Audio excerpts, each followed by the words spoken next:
Close your eyes. Ignore the screen for a moment. Just listen. Can you feel that? That is the sound of your life, not slipping away, but flowing. It is a relentless, unceasing river that carries you from the cradle to the grave. Open your eyes. Most of us live in the drift. We wake up and react. The alarm screams and we jolt into a world that demands our attention before our feet even touch the floor. We check the phone, drink the coffee, drive the same route, and sit in the same chair. We have the same conversations, and we call this living. Have you ever stopped in the quiet of the night when the house is still and wondered, who is driving this ship?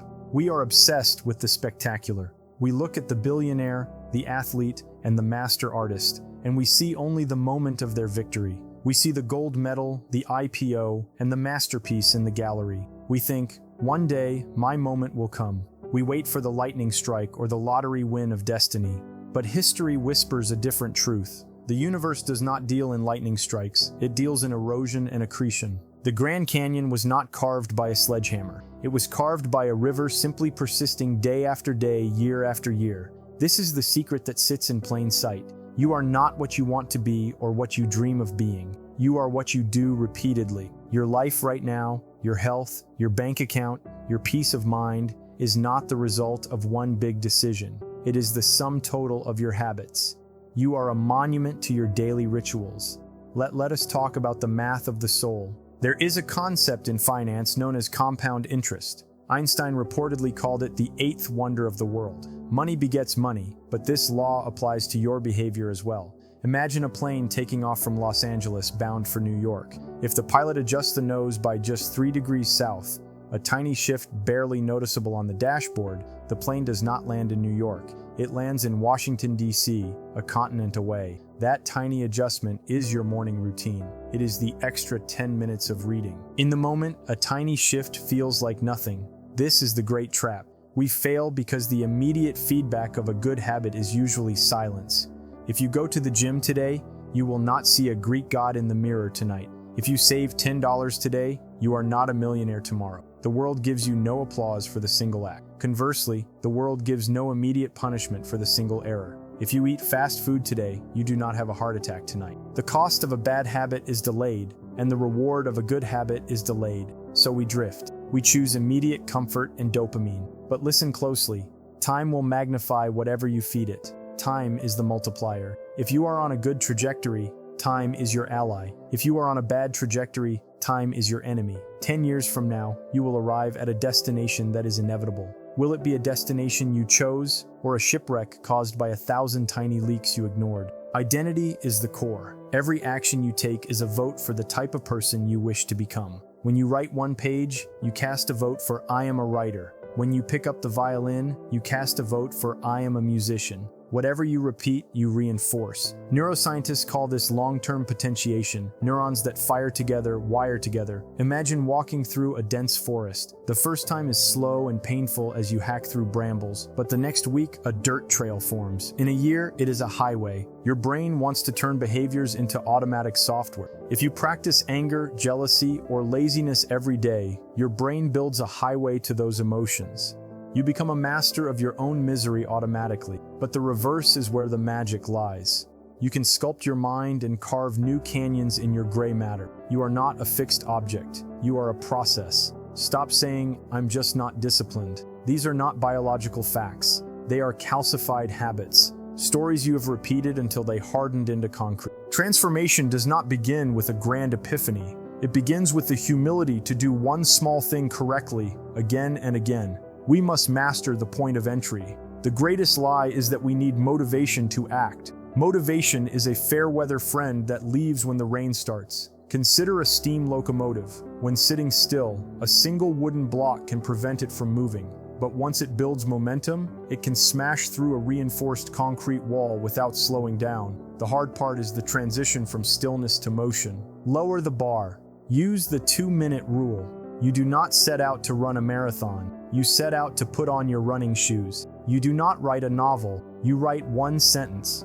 Optimize for the start, because a habit must be established before it can be improved. Most people try to build a skyscraper on quicksand by doing a perfect workout on day 1 and burning out by day 3.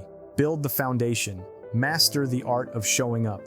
You aren't training your body yet. You are training your will. We overestimate willpower and underestimate environment. We think we are rational, but we are guided by the path of least resistance. If junk food is on the counter, you will eat it. If your phone is the first thing you reach for, you will scroll. You are fighting a war against your environment, and the environment usually wins. Willpower is a battery that drains by 8 p.m. The wise architect designs a life where willpower is unnecessary. Put your guitar in the middle of the room so you trip over it. Every bad habit solves a problem. Stress? The cigarette solves it. Boredom? Social media solves it. Your brain is trying to soothe you with solutions that destroy you long term. You cannot just stop. You must replace the solution. First, see the cue. Most of us are sleepwalking. Next time you feel an urge, pause. Ask, what am I really feeling? Name the demon. I am not hungry.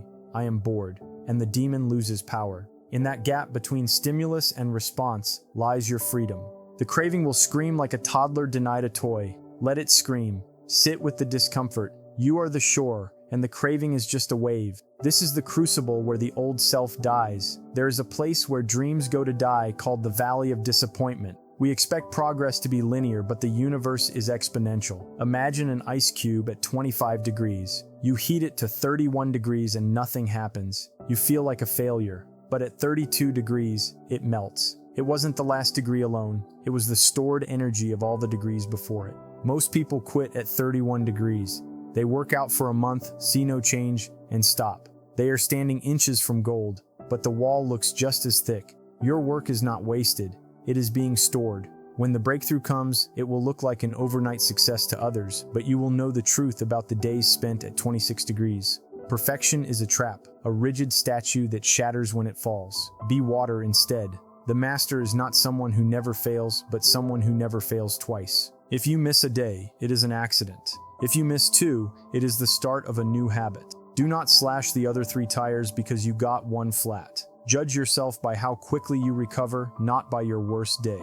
Be ruthless with execution, but gentle with your spirit. Goals have finish lines, and what happens when you cross them? You become empty again. True change is not about reaching a destination. It is about becoming. We do not rise to the level of our goals. We fall to the level of our systems. The goal is not to read a book, but to become a reader.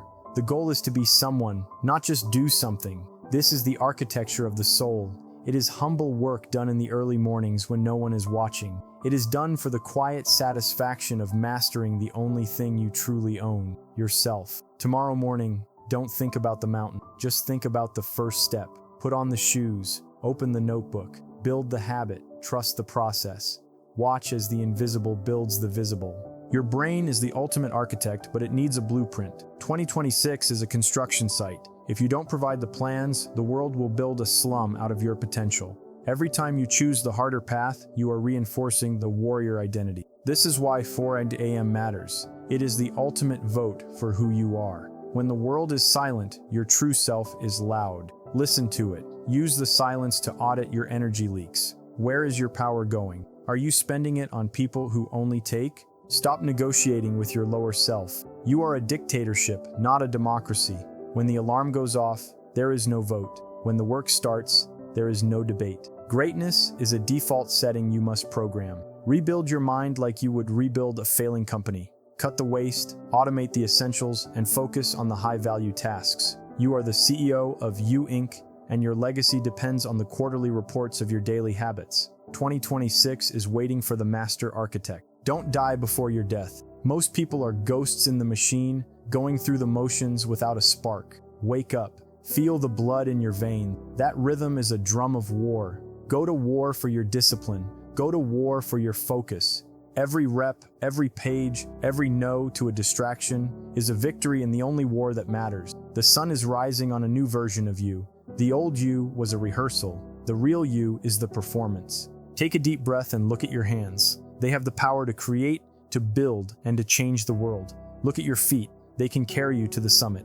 Your heart is still beating, which means the mission isn't over. Tomorrow morning, you aren't just waking up, you are launching. You are breaking orbit. You are becoming undeniable. 2026 isn't just a year, it is your crowning achievement. Start now, not tomorrow, now.